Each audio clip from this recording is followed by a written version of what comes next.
Outfitters. I would like to welcome you and thank you for joining us today for today's educational activity entitled Creating Action Steps for linking underserved population with hepatitis C care. Today's program is supported by an educational grant from Gilead Sciences. Today's activity is also brought to you by CMEO Outfitters, which is an award-winning accredited providers of continuing education for clinicians worldwide. So today's CME-C activity is also eligible for ABIM mock points. Once you complete today's program, be sure to provide your ABIM ID and birth date in evaluation. CME Outfitters will submit your mock points.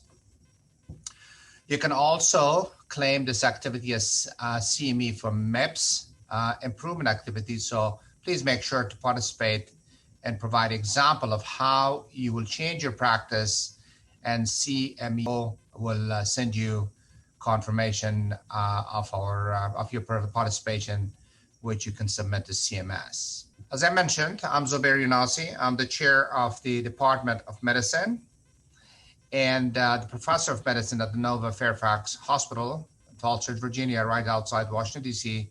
I'm also the president of Anova Medicine for Anova Health System. Let me first welcome my colleagues, starting with Dr. Barbra Cave, who's the assistant professor at University of Louisville School of Medicine, Christina Lee Brown, Envirom Institute, which is part of Division of Environmental Health. She is the hepatitis C program lead for University of Louisville Hospital Hepatitis C Center in Louisville, Kentucky. Welcome, Barbra, and thank you for joining us today. Thank you. I'm so excited to be here today. Thank you. Also with us today is my colleague, Anthony Martinez, who's the associate professor of medicine at Jacobs School of Medicine at the University of Buffalo. He's also the medical director of hepatology at Erie County Medical Center in Buffalo, New York. Welcome, Tony, and thank you for joining us today. Yeah, thanks for the invite. Thanks for having me with all of you. Thank you. And finally, I'd like to welcome Christian Rammers, who is the Chief of Population Health and the Medical Director of Laura Rodriguez Research Institute. He's also the ACGME designated IO, Family Health Center of San Diego, Clinical Associate Professor of UCSD, and Adjunct Professor of San Diego State University School of Public Health, and a Senior Clinical Advisor for Clinical Health Access Initiative Global Health Hepatitis Program in San Diego, California. Welcome, Christian, and thanks again for joining us today. Thank you, Zobair. Good to be with you. Thank you. Let me now review our learning objectives. Our first learning objective is to apply the CDC's Universal Screening Guideline to use this guideline to improve the diagnosis of hepatitis C and linkage to care. Now, before we move into the data, I'd like to get the audience's input and get you involved for those of you who've joined in. You'll see that the question on the screen, and you'll choose one of the responses. And what we are interested in is to find out how to identify the top 3 barriers to screening patients with hepatitis C. So great. Now we see the answers. There's probably most folks actually chose number 2 and 3.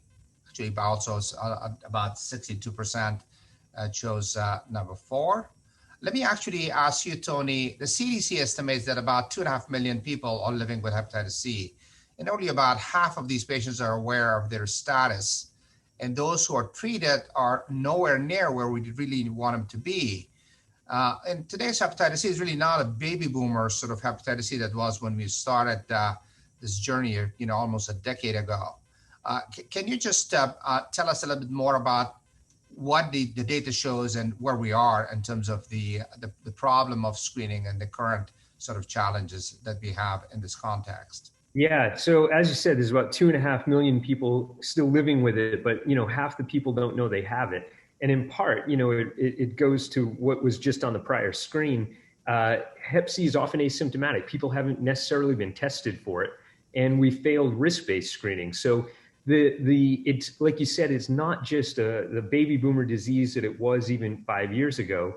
The curve's now bimodal or quasi-modal even, and we have the baby boomers still, but in that 2.5 million people, we have these emerging cohorts like young PWID patients, people who inject drugs, women of childbearing age, children of women that vertically transmitted Hep C, the prison population.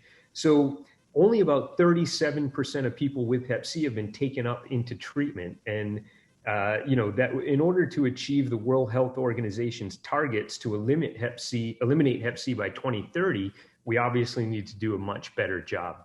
So we estimate that there's, on this slide, it goes up to 2016, and some of the newer stuff that's out, there's about 55,000 new cases of Hep C per year. And most of this is being driven by injection drug use. So the slide, references the opiate epidemic, but really what we're talking about is injection drug use as a whole. So it depends where you are, what part of the country. I know where Barbra is, and even where Christian is, you may see more injection of things like methamphetamine. So really what we're talking about is injection driving these new cases. And we've seen a shift. We've mentioned the shift away from the baby boomers. And where we're seeing this emerging demographic is in that 18 to 29-year-old cohort, with Hep C rates are up 400% in that really important age group.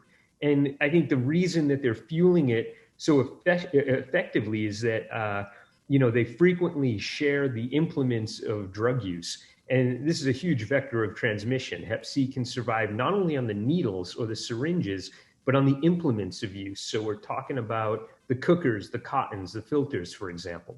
So I mentioned we have some emerging cohorts. The baby boomers still very important. They used to represent about 75% of all people with Hep C.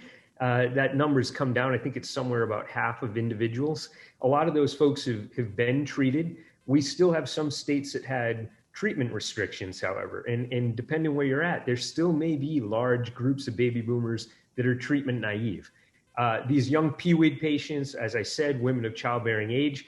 And one thing that's important to point out on the slide is that each of these cohort groups may engage the healthcare system in different settings. So where the baby boomers may be coming into an FQHC or their primary care, young PWIDs may be presenting in the ER. Women of childbearing age may be going to Planned Parenthood or to see their OBGYN. So all of these groups may interact with the system at different places. And that becomes important when we talk about screening and linkage. How we do what we do may be different depending on what cohort we're talking about. Yeah, that's a really important issue, Tony. And pregnant women who are hepatitis positive is really an important group. Barbra, you've had firsthand experience in this context with screening of pregnant women in Kentucky. Can you tell us a little bit more about that program that you're leading and what the take messages would be from that? Yes, absolutely. I'm so excited to be speaking to this. So Kentucky is the first state in the U.S. to actually have a law requiring the screening of hepatitis C in pregnant women for each pregnancy. Back in 2018, when that became law, we had already started a program at University of Louisville Hospital. And over a period of about 18 months, we had 97 hepatitis C antibody positive women deliver babies. Of them, 92% actually had active hepatitis C infection at the time of delivery. One of our questions was, are there factors associated with women with hepatitis C and linking to care after birth?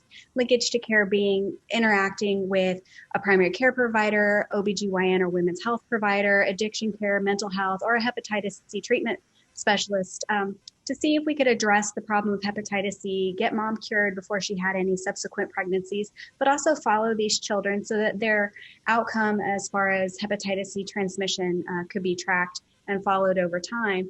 And what we learned was that it really didn't matter if mom had ongoing substance use during pregnancy, which 42% of our moms had reported. It didn't matter if mom was smoking cigarettes still, which 74% of our moms had reported. Or it didn't matter if mom had any history whatsoever of injection drug use. 82% of our moms had that as their primary risk factor. What we found was linkage to care was more predictable in women that had already been engaged in care. And women who were diagnosed with hepatitis C infection at the time of delivery, those were the moms that were less likely to link into care.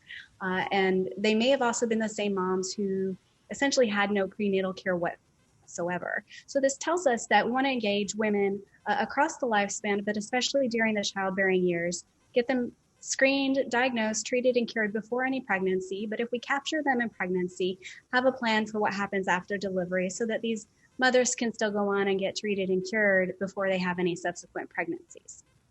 Now, Barbara, one of the other issues that Tony brought up, which had to do with the ED and screening and how to really use that sort of environment to improve not only screening, but also linkage together. And I'd be interested to see what you think, because you've been a part of this model, and maybe also bring in Tony and Christian for their insight. Barbara, you can start. Yeah, thank you. So our experience with pregnant women over at University of Louisville Hospital led us to really want to explore the concept of younger people having hepatitis C.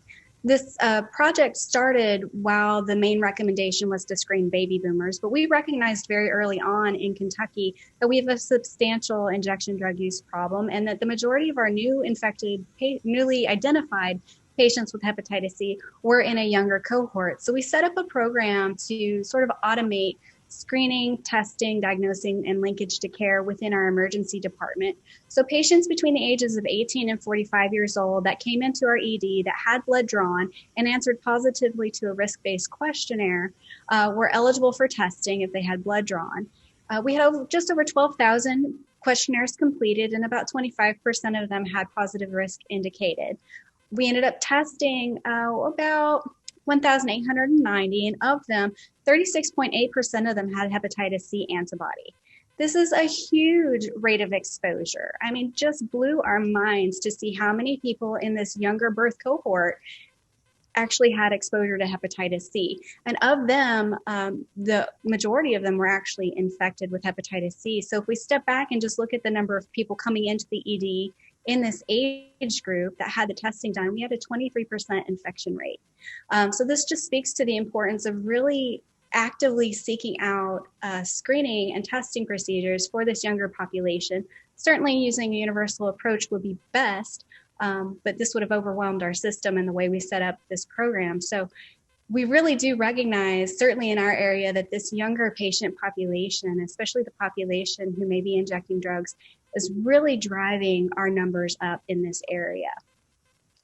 Barbara, before we actually go to Tony and others about the same issue, one of the viewers is asking about the pregnant patients treatment, and the question, of course, is, do we treat pregnant patients or not? If not, then why do we screen? So you can probably just clarify those for our viewers.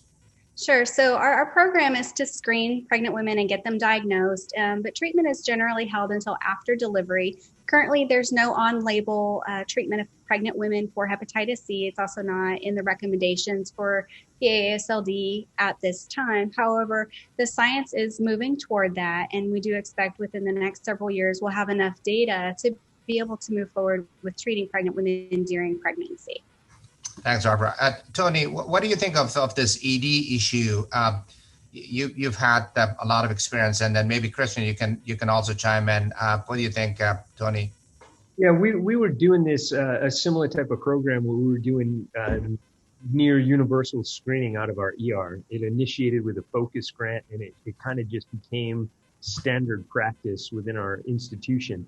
Unfortunately, COVID's impacted that, and it took a pause. It kind of got deprioritized during the epidemic, or the pandemic rather. And we still haven't fully come on board again with it. We're currently here in Buffalo. We're just in our third wave of COVID. So this was pretty successful though while we were doing it. And I think, you raised an important question that Barbara answered about, even though we can't treat these pregnant women, it's important that we identify them. We have treatment for children indicated down to age 3. So if we can identify those pregnant women, it helps us also to track the children that are born to those Hep C positive moms so that we can get them into treatment as soon as possible. Absolutely. Christian, any difference in terms of ED sort of screening in San Diego?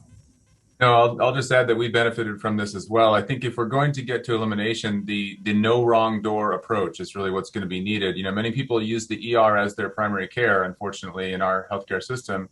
And as a community health center or federally qualified health center, we're constantly seeing people for ER follow-ups. So to screen them for hepatitis C just is one other way that they can get linked to care and hopefully cured.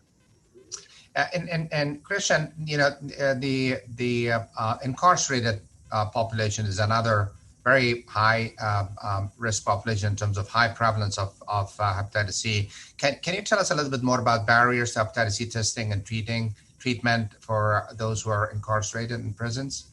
Sure. So we'll just start with the prevalence. This is the slide says it all, a ghost population that's been really hiding in plain sight.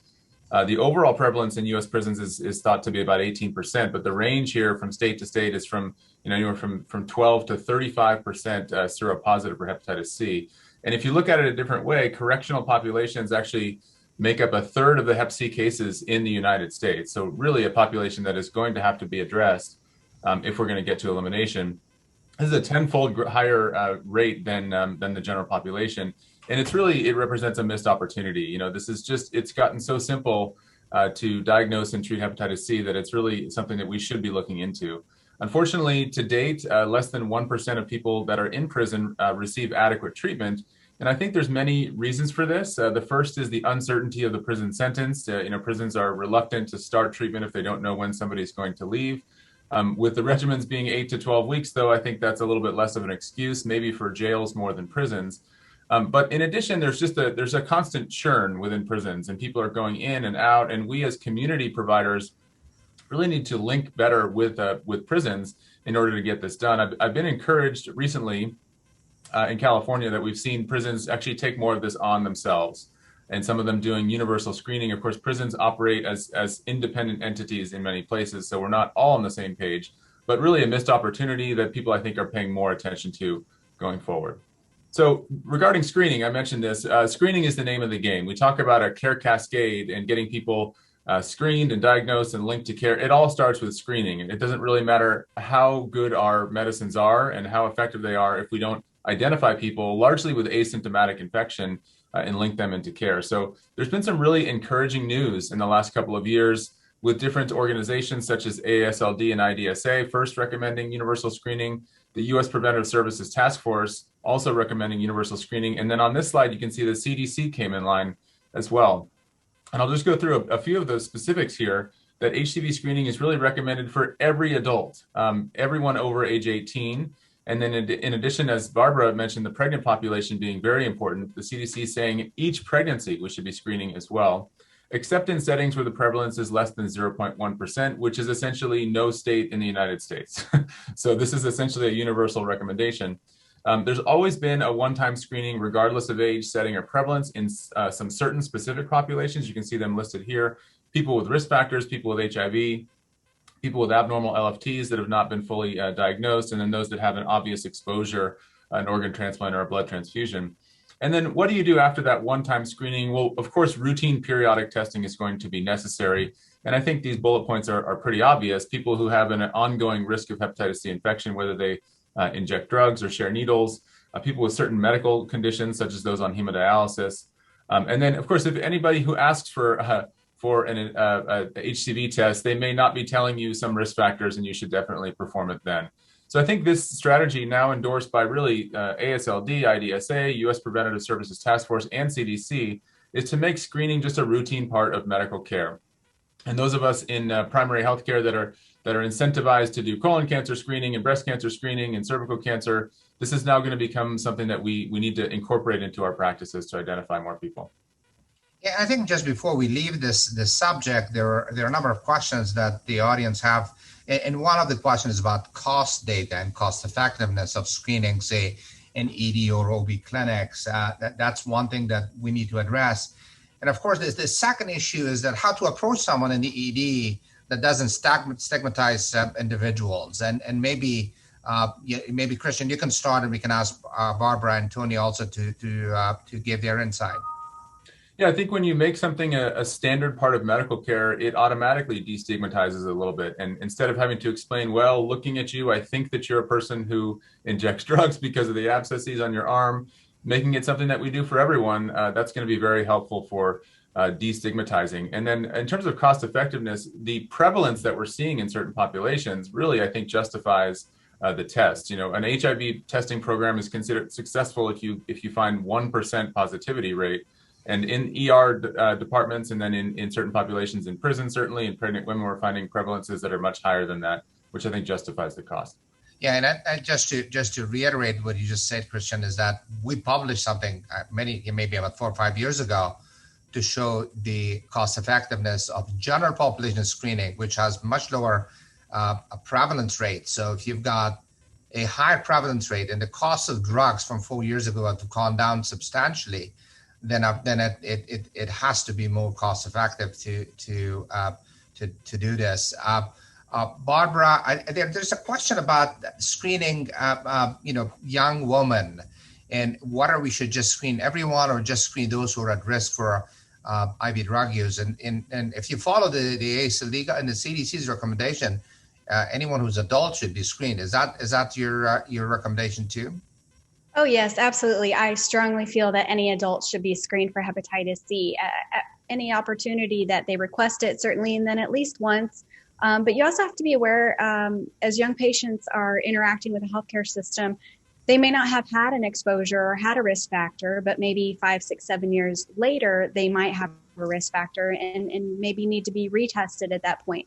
So I think it's important that we keep in mind the social history and the developmental history as our young adults go from adolescence into, true adulthood, and some of the risk behaviors that they may have engaged in, whether they're male or female. But certainly utilizing pregnancy is a great opportunity for screening. Not only takes care of that individual mother, but it may also prevent or at least help us identify any child exposure and give us the opportunity to treat that child before they go on to school. And in kindergarten, they're losing teeth, they're scraping their knees on the playground. They represent exposure risks to other children, just in a different way than our adolescents and young adults do with the potentially injection drugs. But we also need to keep in mind there's a lot of unregulated tattooing going on. We live in a day and age where people can buy a tattoo gun on Amazon, they can get their inks, and if they don't understand how hepatitis C is transmitted or how well it survives in ambient temperatures on a number of given surfaces or in things like water or tattoo ink, they may not realize that the risk of propagating the disease is very, very high. So I think it's important we use the universal approach, especially with our young people.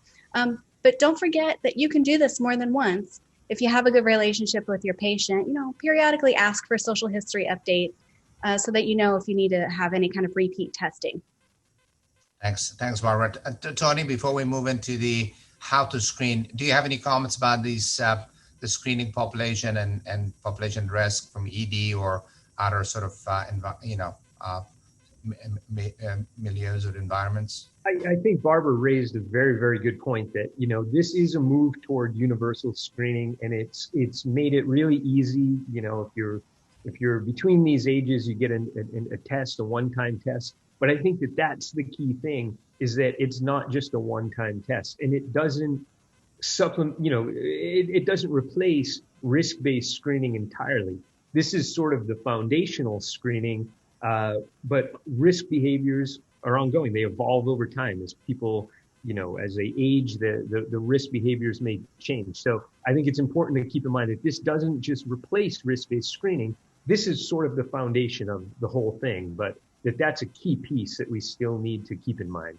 Thanks, Tony. Christian, let's just now switch gears from whom to screen, and now let's talk about how to screen for hepatitis C. You have a lot of experience and sort of this area. Can you just review that for us?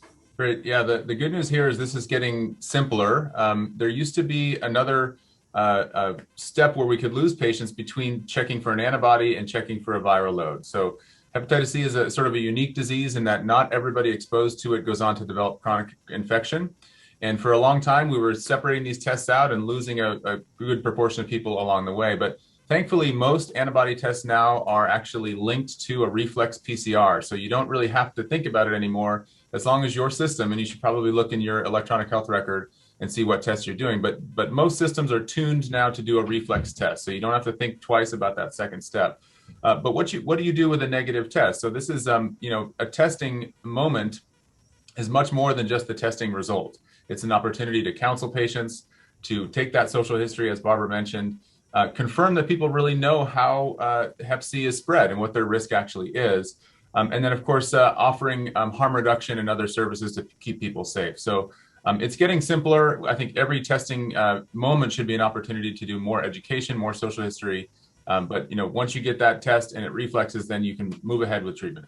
Hey, Christian, are there any people who you might see a falsely negative test that may actually have Hep C?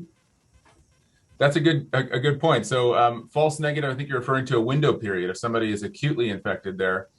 So a false negative might show up if somebody has just recently been infected. I would think of this more in the younger PWID population who may be exposed more recently. In older baby boomers, you're probably unlikely to see that. And just another justification for frequent testing and then retesting in people with ongoing exposure. That's a very important point, Tony, to bring up. Let's just now move to our second learning objective, which is to really expand treatment for hepatitis C in the primary care setting using the simplified algorithm for screening, treatment, and patient monitoring. When I started my career as a hepatologist many years ago, primary care was not really engaged, and I am delighted to see that this is the only way we can actually address this issue. Now, before looking at the data, let's do another audience response poll. That with the direct acting antivirals, primary care providers are well positioned to initiate treatment. And we're interested to really learning from you and hearing from you, the audience, what barriers you think you're going to face when you think about initiating treatment in hepatitis C. So it looks like the option 4 or option D, stigma, is a major issue still in folks' mind. Let's now review some of the treatment that we have currently. We have very effective treatment for hepatitis C. And you all know that unlike HIV and hepatitis C, you can manage HIV very effectively and you can suppress hepatitis B. Cure is not an option for hepatitis B or HIV. Hepatitis C is a curable virus, and with oral direct acting antiviral agents that are broadly approved now, treatment of hepatitis C should become really easy. And as you know, DAs are now approved for even kids of 3 years or older. And your cure rate, which is the same as sustained virologic response, is 98%, and pretty good, very good results in PWEDs, and also difficult to treat individuals, those who have undergone solid organ transplantation or have advanced liver disease. Now, Tony, I'm interested to know that an important factor for both surveillance of HCC and medication selection is staging of hepatic fibrosis. Can you tell us, how do we stage in the context of an algorithm that you can use pre-treatment for assessing and testing? And do we have any non-invasive tests instead of a liver biopsy that we can use to stage these patients? Tony, go ahead, please.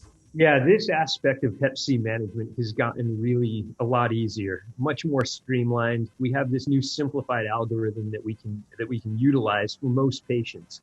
Hepatic staging's gotten even easier. There's no more liver biopsy involved. It's rare that we actually do that, and in the setting of Hep C, I don't think we do it practically at all anymore. It's reserved for when etiologies of liver disease are in question, for example.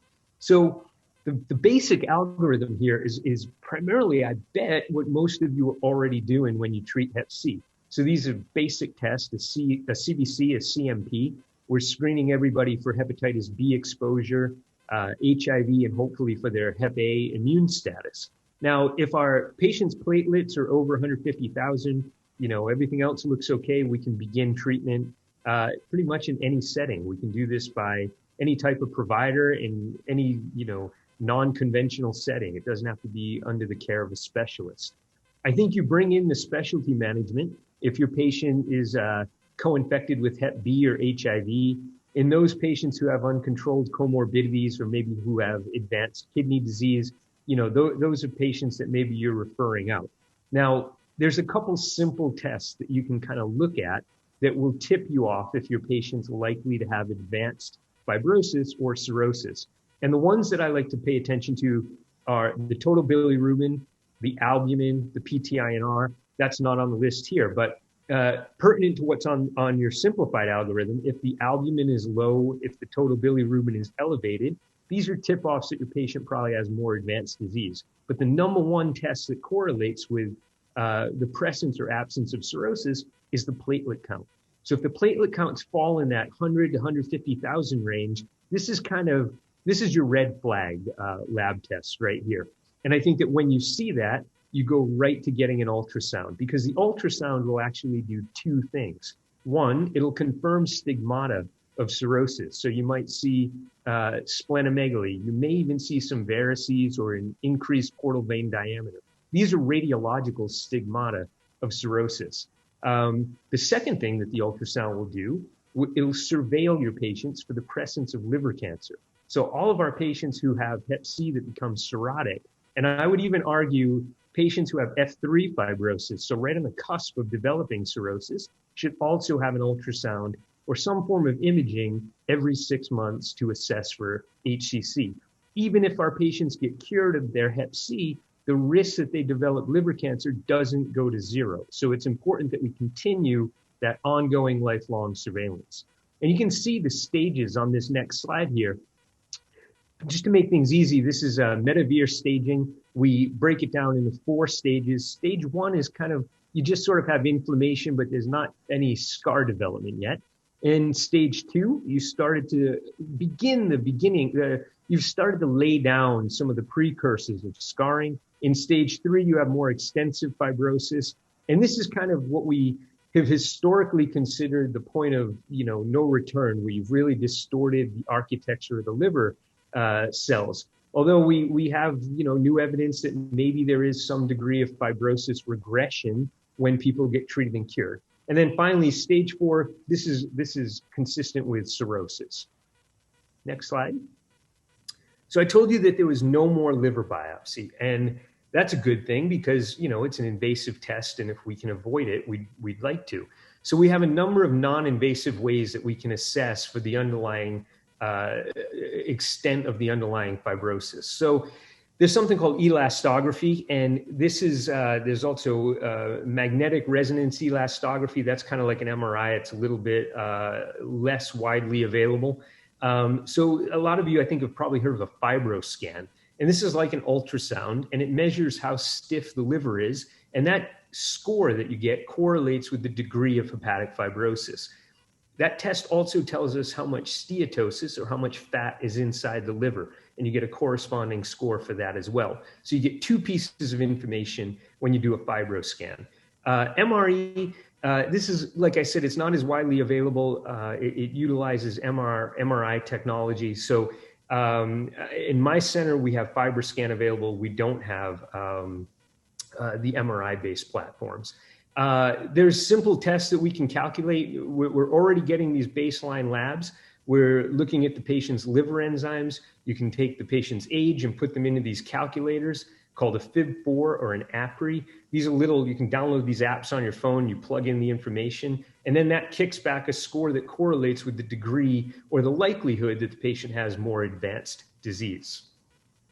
Yeah, Tony, before we go into the next step, the next algorithm, a couple of questions that are really important to address. One, one of our viewers have been asking, why didn't we have an option about pairs and some of the barriers that they have created? Do we still have those barriers in practice, and is it really a major barrier at the moment? Yeah, it depends on what state you're in. There's still a handful of states that have restrictions based on the degree of fibrosis. I'm here in New York, where, a green light state. There's no barriers to who can prescribe. There's no sobriety restrictions. There's no fibrosis restrictions. Some states still have that in play, but you can make that assessment in these easy, non-invasive ways. One test we didn't mention is called a FibroSure, or a Fibro Test. This is a simple blood test available in all the commercial labs. So you have a number of tools at your disposal where you can make that assessment. As for initiating treatment, I think that, if you get that baseline simplified algorithm set of labs and, you don't see any red flags, you can initiate treatment without necessarily getting a Fibro scan, or you don't need to get your ultrasound. So hopefully we can eliminate that barrier, but it does still exist in certain states. Tony, one other question, which is pertinent to the algorithm that you reviewed. Why not genotyping anymore? Yeah, so that brings up an important, in a somewhat not really controversial, but there's still some debate about this. Do you even need the genotype? We have multiple regimens on the market now that are pan-genotypic, meaning they treat all the different types of Hep C. So the argument is, well, why do we even need it? And, I think we don't, but a lot of the payers still require it to check off a box in order to get your patient their meds filled. If you have some patients that become reinfected, it may become an important piece of information to know, what your secondary treatment is going to be, or your salvage treatment. But you're right, really, we don't need it. And it's not even included in that simplified algorithm. This is pretty much a simple, two-horse race between two different medications that we have available, Sofvel and GP. Like I said, both of these, and Christian's going to walk us through these in a little bit, but they treat all the different types of Hep C. Pretty simple, you go through this standard dosing, and 3 months after the completion of treatment, you check a viral load to assess for cure. And we want to make sure we use the word cure. Like you mentioned a few slides ago, Hep C is curable. It's not dormant. It's not in remission. We can completely eradicate it. So patient completes therapy. We wait our 3 months. We check a viral load. If it's negative, your patient's good to go. If the viral load turns up positive in that period, or, in the SVR assessment, the viral load's positive, I think that's a good time to consult with a Hep C specialist or your local Hep C champion as to what to do next. And in terms of on-treatment monitoring, there's really no response-guided therapy anymore. In your non-cirrhotic patients who have never been exposed to hepatitis B, honestly, we've initiated treatment and we don't check labs again until we do that SVR assessment. In your patients who have some of these other comorbidities, I think it's different, that those patients may require some labs while they're on treatment. But in general, most of the patients that you're going to see can probably get away without anything until that SVR assessment. Yeah, that's very important. Now, before we get into the specific regimen, there are a couple of questions. Maybe I'll ask Barbara and Christian to also, sort of participate. It really has to do with what specifically is the role of PCP. When should they actually, and should they treat HIV, HCV co-infected individuals, decompensated patients? Should they monitor patients for hepatocellular carcinoma or newly diagnosed patients?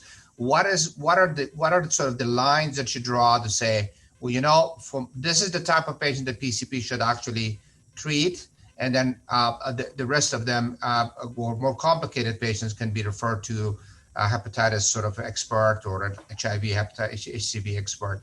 Barbara, what do you think? Well, if we want to draw lines in the sand, keep in mind it's sand, we can erase lines and redraw them as people learn.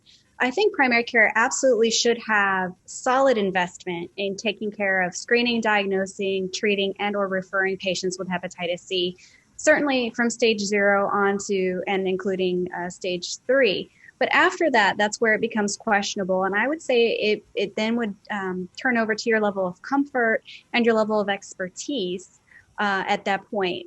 Generally speaking, at least 80% of patients that would come through your practice are treatment naive, non-cirrhotic individuals. That's the vast majority of patients.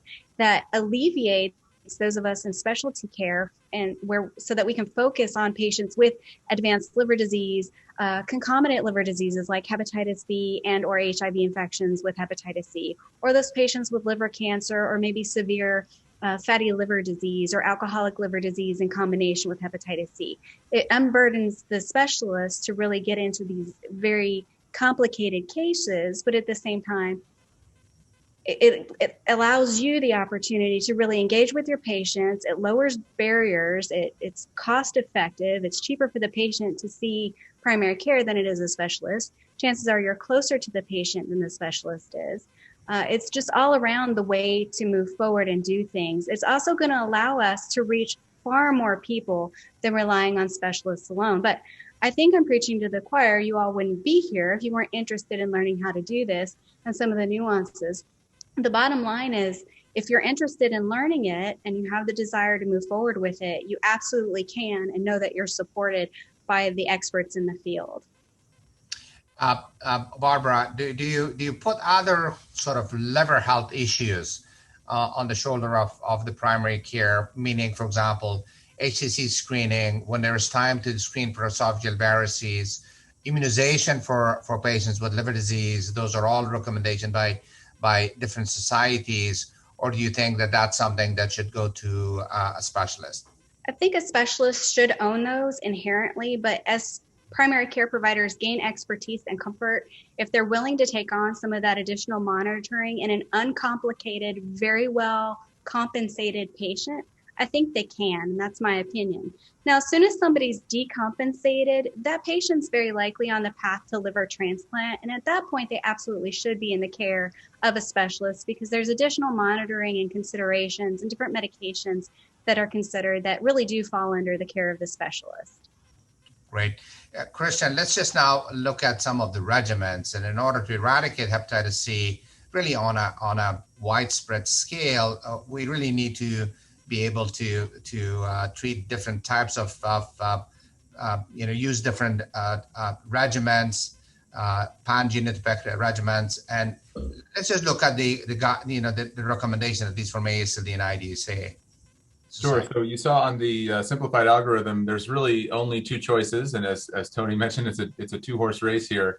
But we are really spoiled from 5 years of just an explosion in DAA development. We have incredible tools now, and both of these are fantastic, highly effective, and very safe regimens. So there are some contexts where you won't get necessarily a choice because of insurance restrictions, but both of these are really, really good regimens.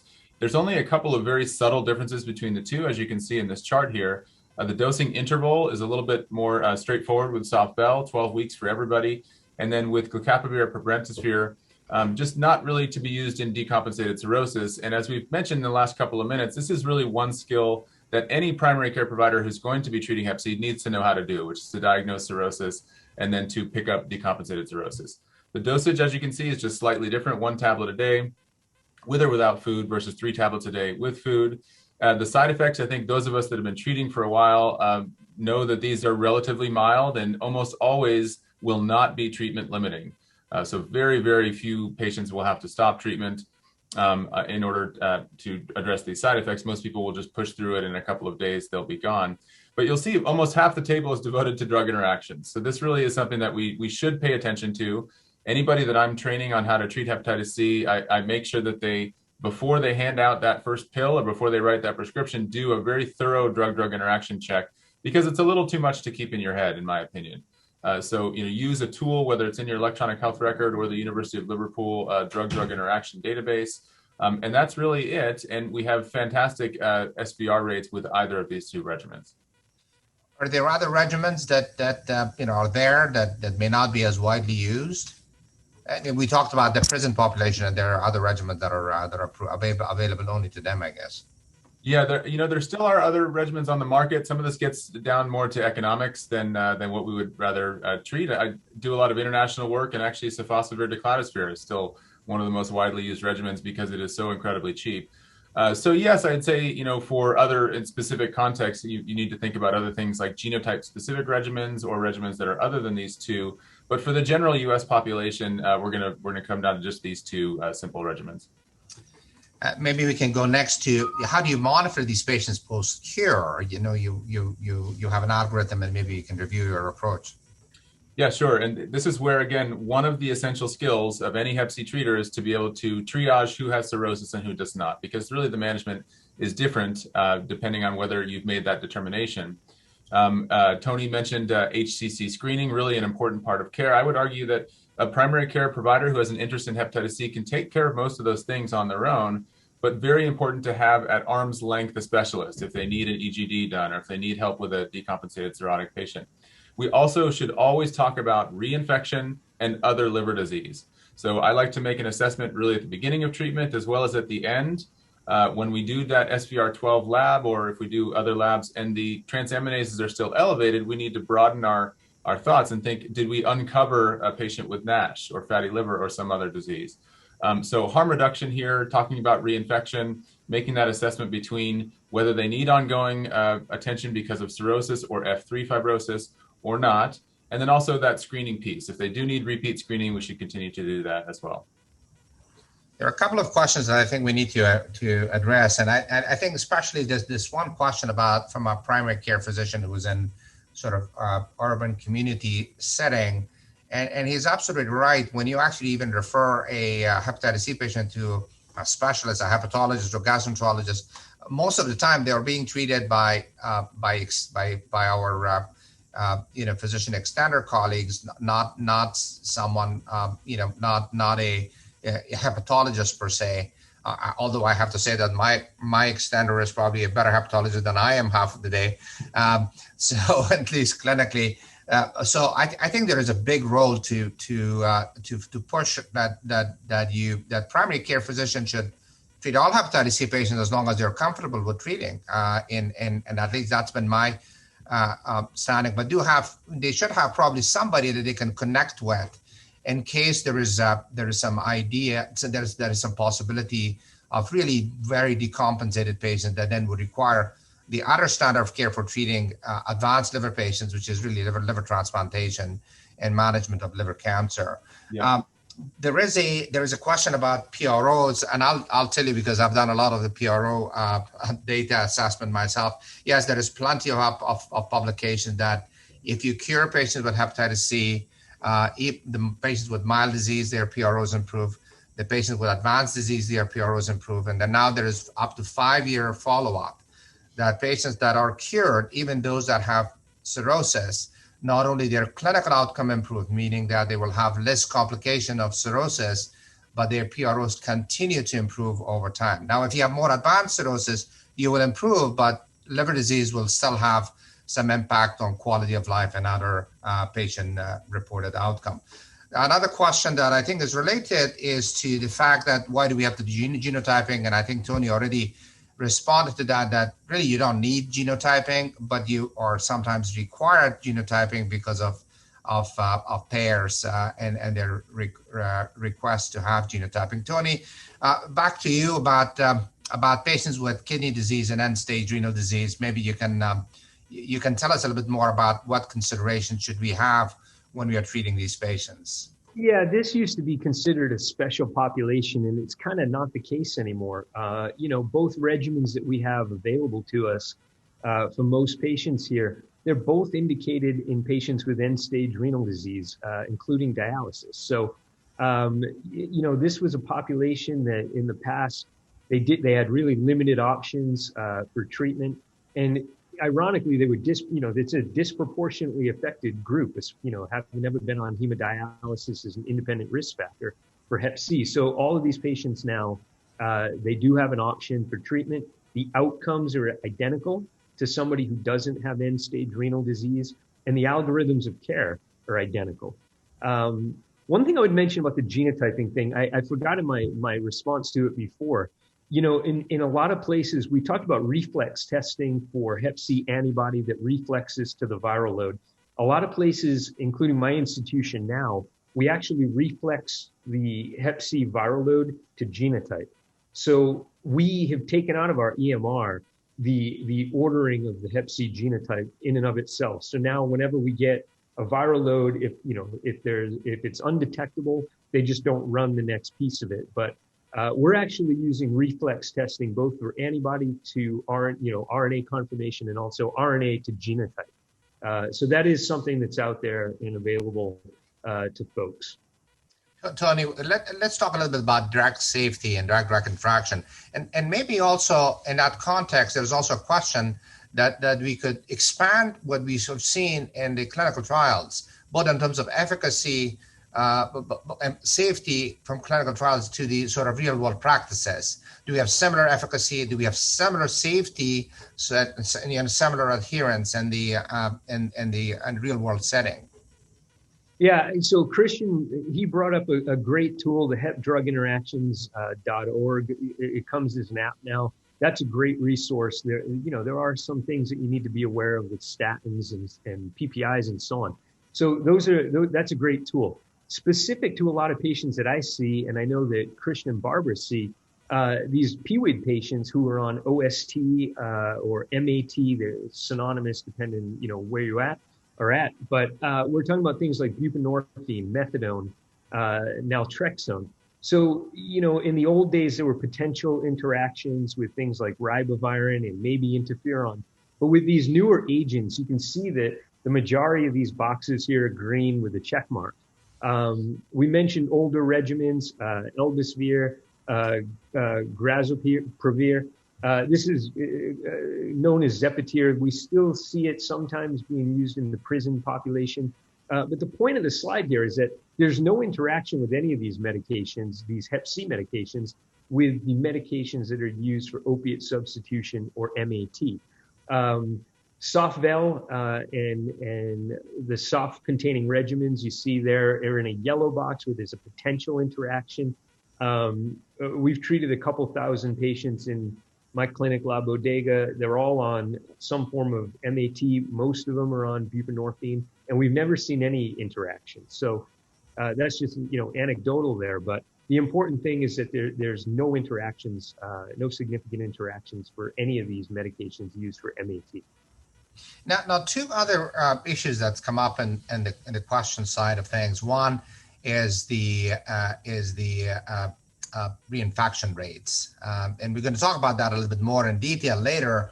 But also in terms of retreatment of patients who have failed regimens. Can you just talk about at least the sort of those who are relapsers or get reinfected or fail a regimen? So look, reinfection is really a failure of harm reduction.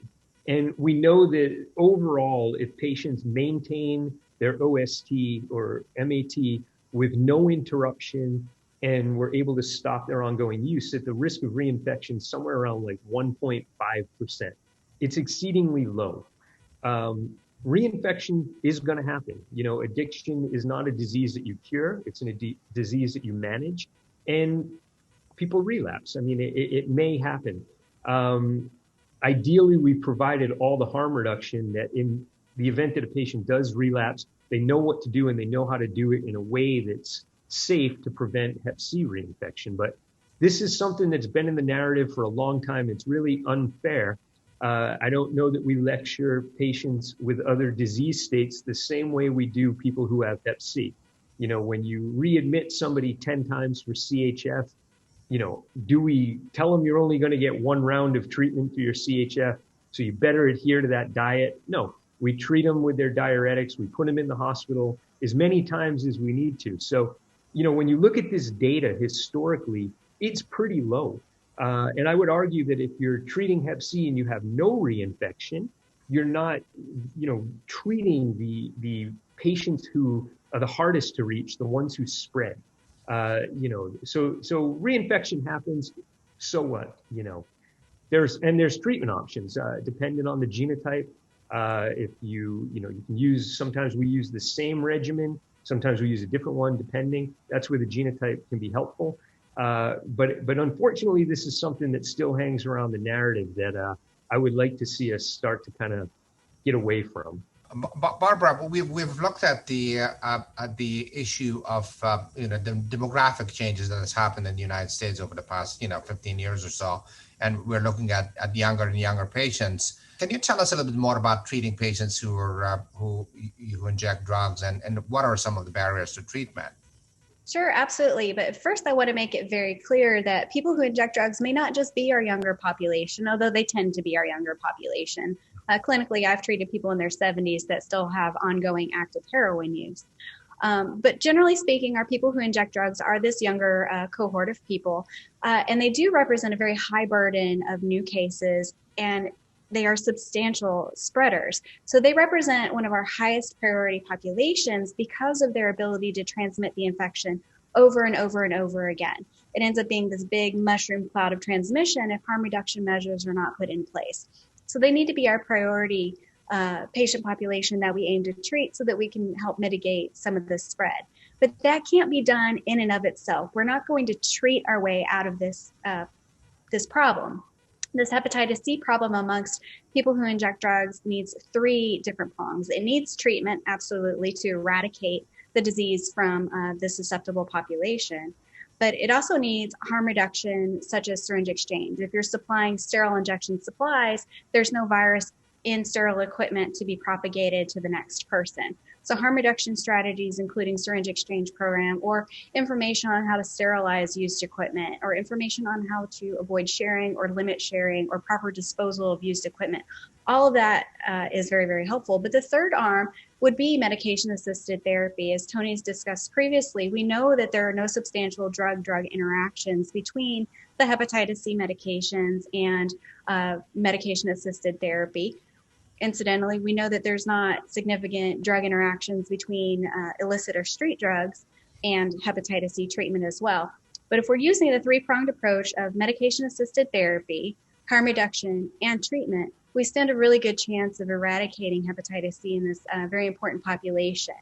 It's also important to understand that the younger population are still actively spreading it, but our baby boomer population, they were once the young people who were injecting drugs, getting tattoos. They also had some healthcare exposure through blood transfusions, dental work, surgery, and other exposures. Our baby boomer population, they're important and they're a priority group for treatment, not because they're spreading, but because they're getting cancer, their liver cancer, they're getting decompensated cirrhosis, they have very advanced disease at this point. They've just aged out, but they're not spreading. So they're both very important groups to treat and really focus on, but for different reasons. But treating people who inject drugs absolutely needs to be the top priority because we need to stop spreading this curable disease, and we have the technology and means to stop transmission through harm reduction approaches. There are several studies that do show injection drug risk-taking behaviors do change once someone's been diagnosed with hepatitis C and has started DAA therapy. People tend to inject fewer times per day.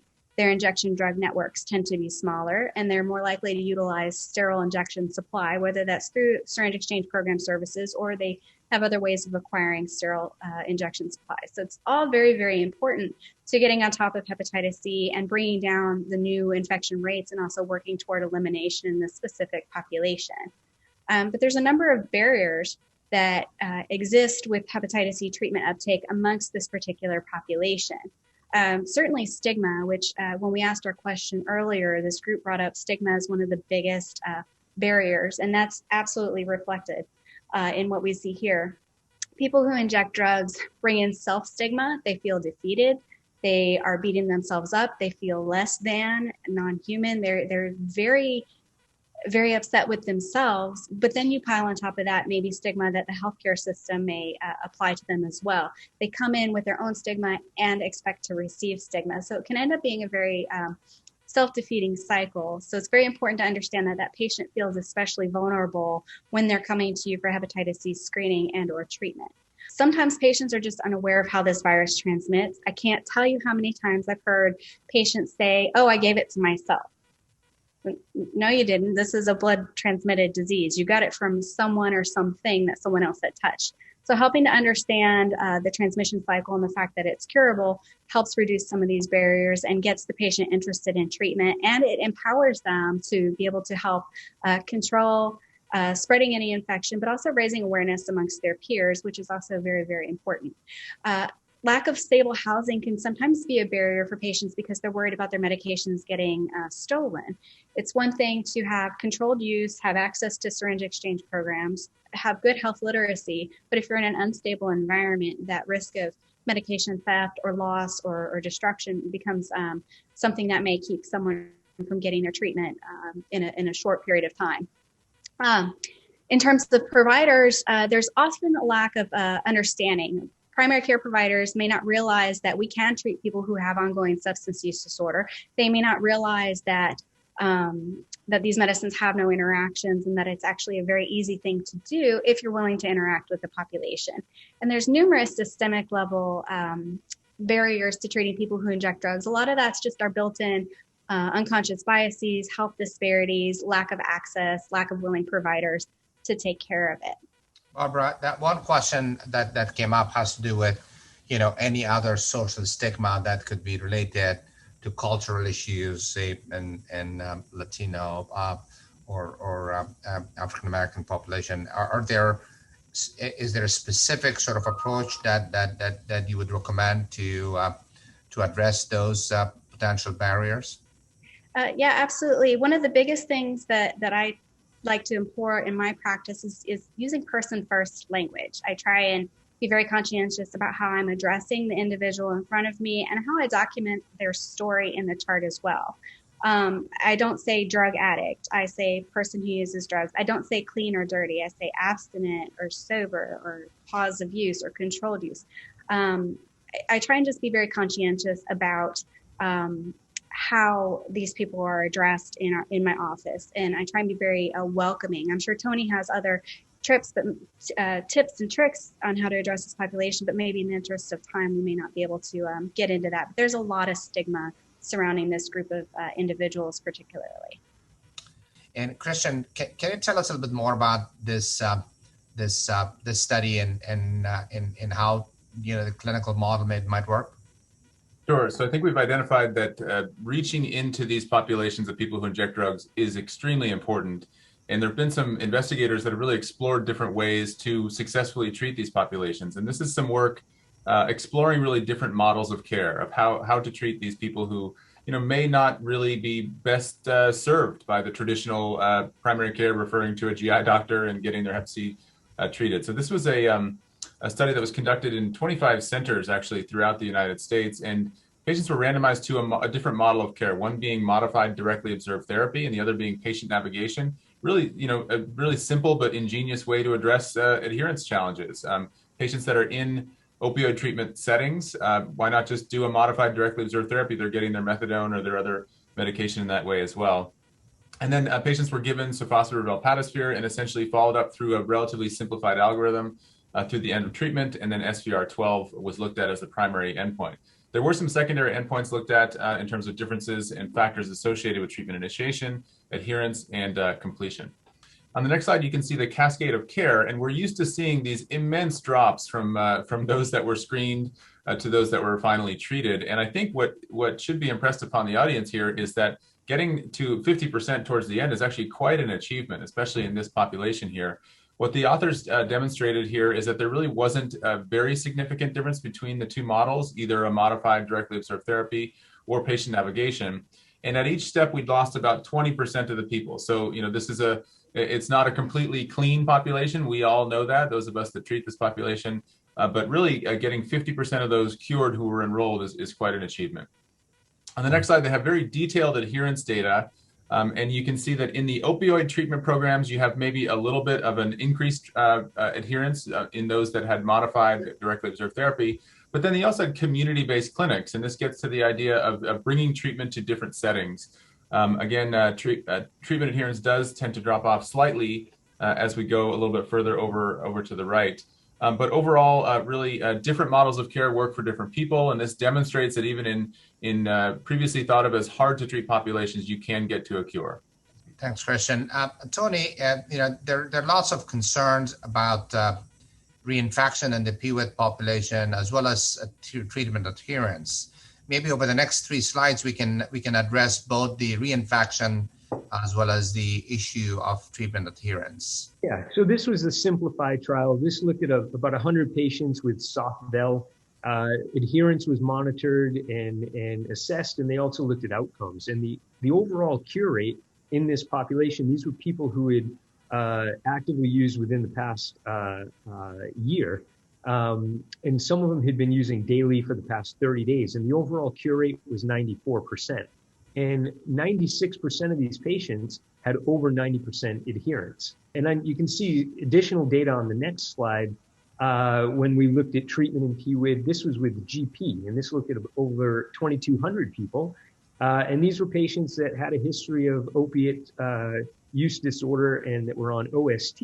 And you can see here that the adherence rates were 98% of among people who were on OST and 99% among those who are not. So it kind of just demonstrates that not only are they adherent, they're highly treatable, highly curable, In my own clinic, the current SVR rate right now is at 98.6%. And the adherence rate, we've assessed it with the PWID population versus the general population, and it's about 85% in the PWIDs is compared to 75% in the general population. And we've talked a little bit about this. We've touched on it before.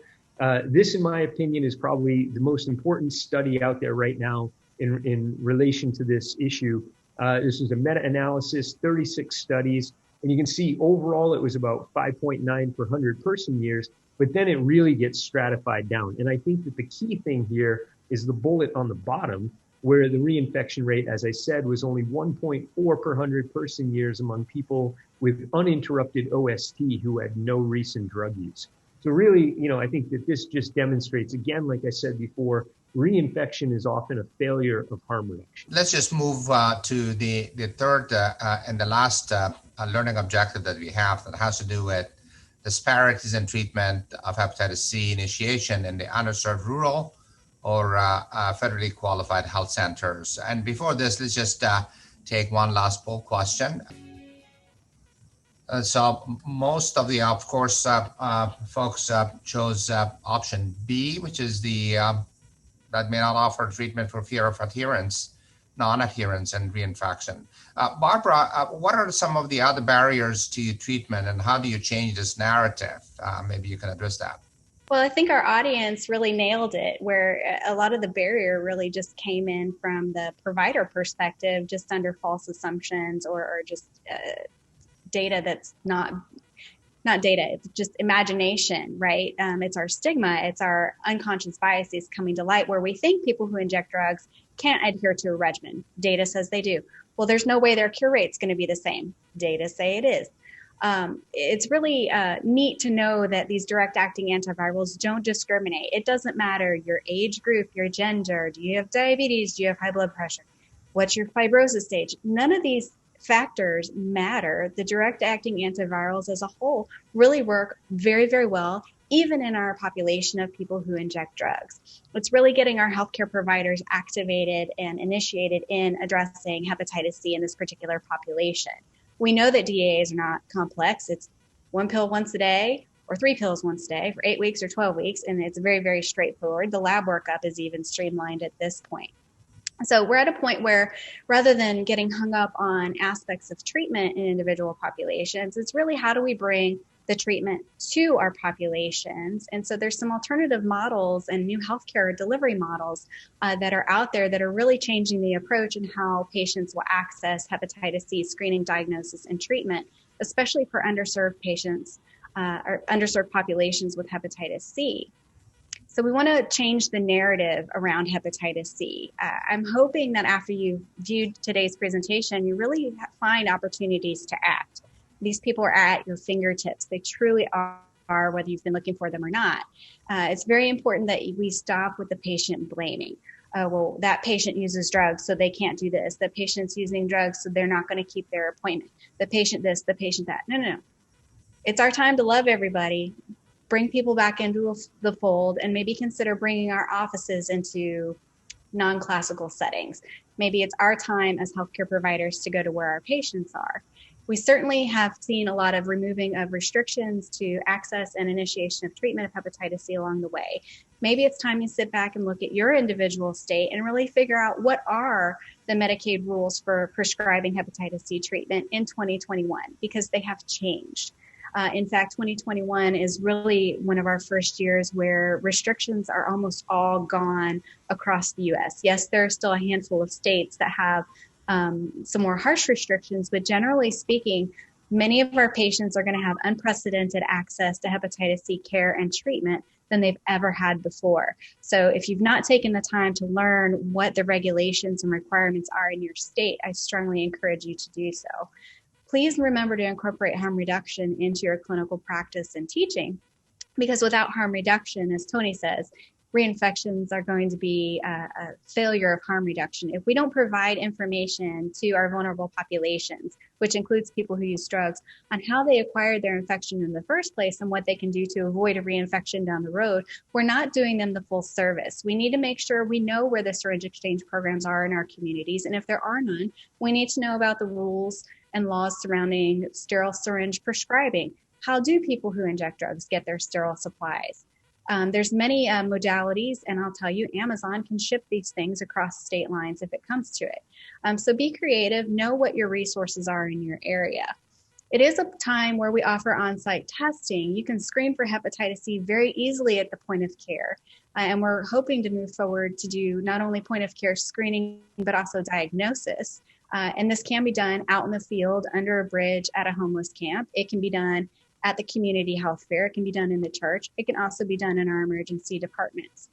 But we want to make sure we're offering plenty of opportunities for screening for hepatitis C to help normalize the conversation, but also help raise awareness that this is a completely curable disease. People do not have to walk around with this condition and its long-term consequences.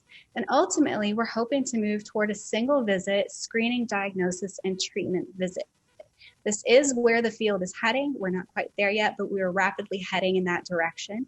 And you all as primary care providers have the opportunity to be part of that by learning how to do the hepatitis C care continuum and working with your leadership, your policymakers to help reduce access issues, to help increase access to treatment, to help increase the number of patients that you're interacting with throughout the whole care continuum. Fantastic. Thanks, Barbara. Tony, maybe you can just actually review the sort of simplified reflex testing and treatment, and also give us the best practices as we are moving into sort of that new steps that will be the future of, as Barbara just delineated.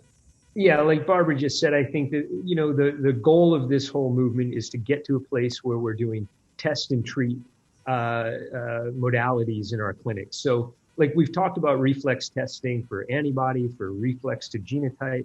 This is available. We have pan-genotypic regimens. We have simplified algorithms. We can get you initiated on treatment, do blood tests one more time to confirm cure. So we're really moving toward a rapid implementation of treatment and short treatment courses, and take patients through the journey in the quickest way that we can. We have cure rates that exceed 95%. We have a number of different evidence-based practices. There's a lot of ways you can do this. The 3 pillars of Hep C eradication include screening, linkage, and treatment initiation. And how we do that isn't going to be any one approach. It's going to be a mix and match approach based on settings, who's treating, how we do each thing within those pillars may differ. And I think in the next few slides, you're going to see a number of different models where these have been successful. Yeah, no, that's absolutely true. Maybe Barbara, you can tell us about the model, that the Kentucky Hepatitis Academic Mentorship model that you have developed to really, address the issue of of hepatitis C in the Appalachian areas. So maybe you can actually tell us a little bit more about that program.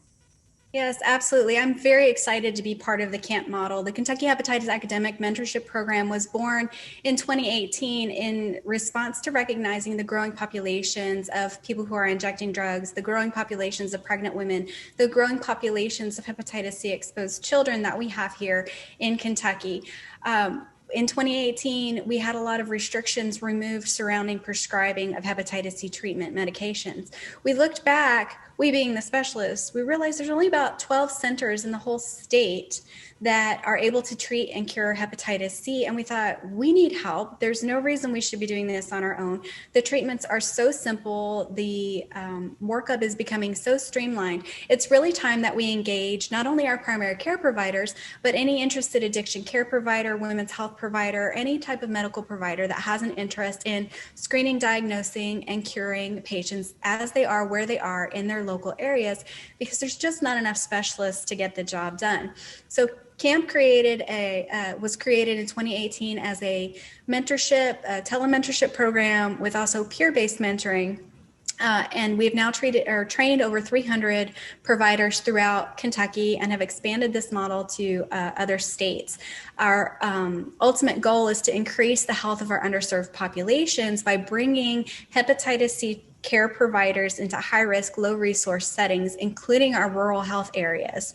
And we are having wild success. In the 2.5 years this program's been going on, we've had over nearly 2,000 patients treated.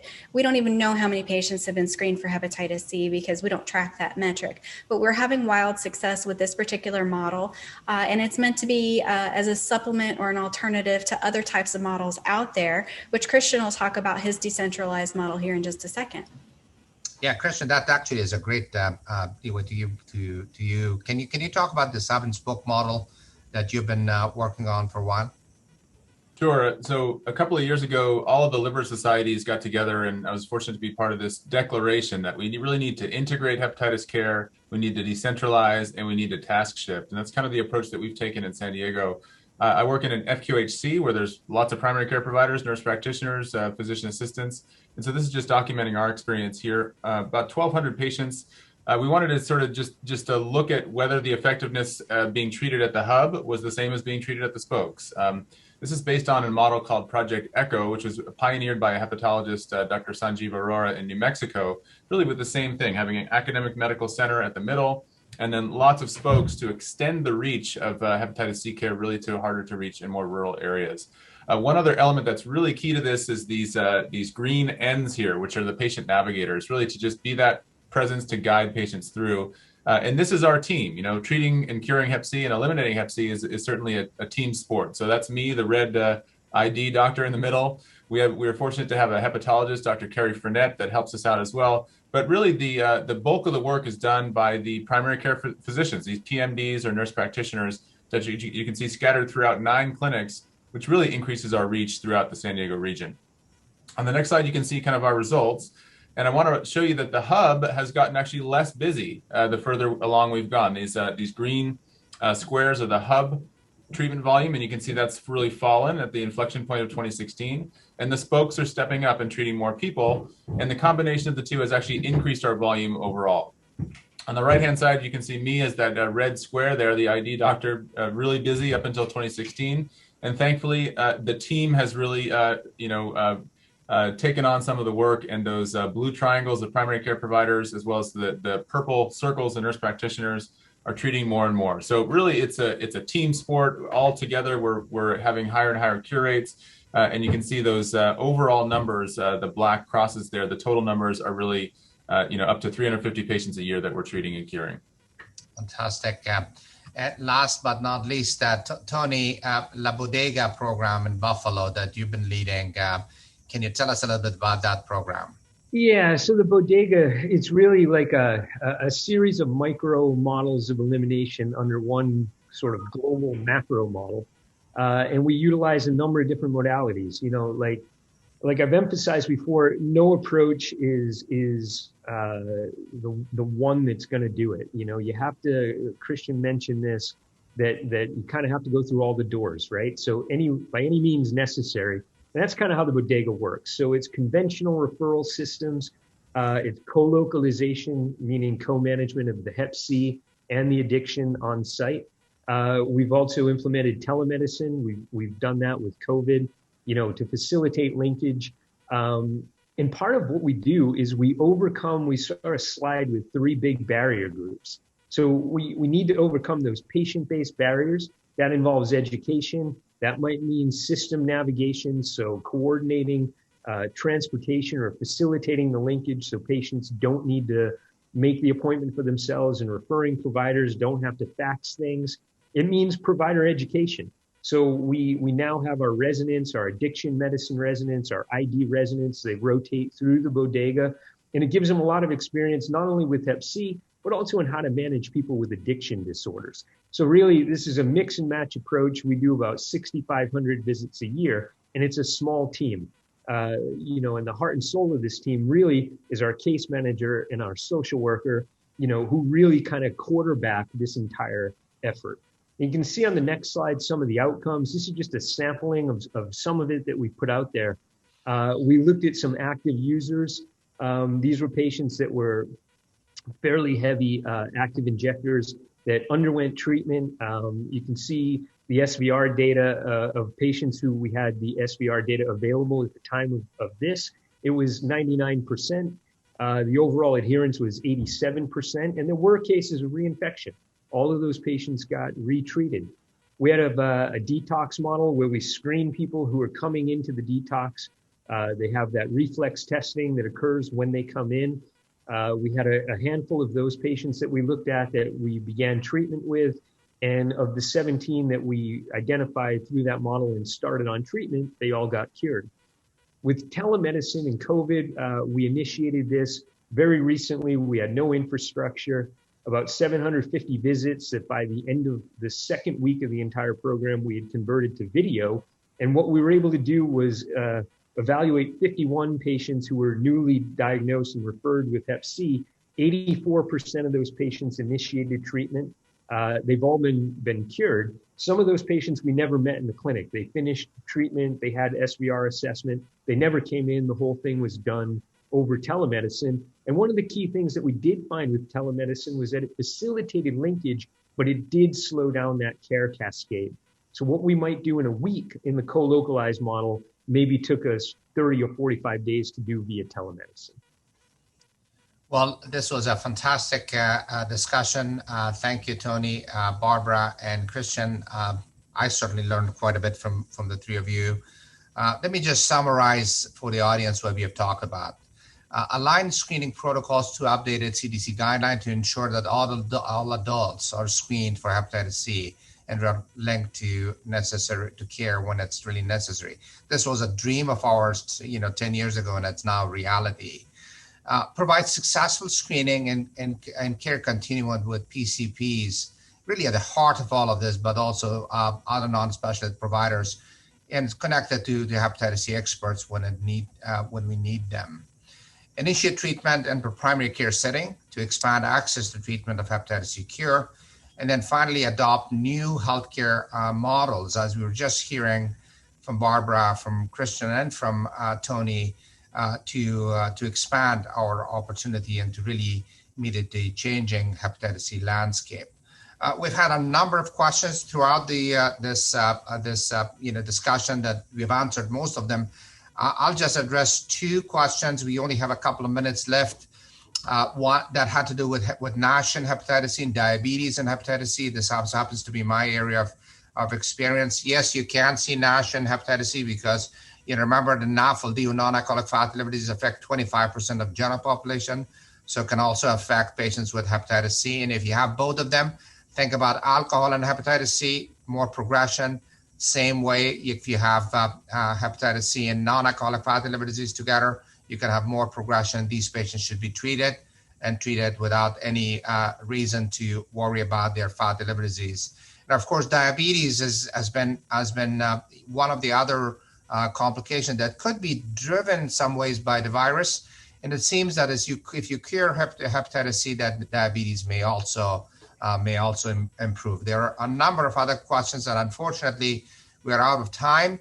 Let me just review to receive CME or CE credit for today's program. Please complete the post test on your screen and then click on the request credit tab to complete the evaluation and print or download your certificate. Visit the Liver Disease Hub for additional activities across liver diseases, as well as resources, animations, and other patient education material that's available. So with that, I want to again thank our panel of colleagues who provided a fantastic opportunity for us.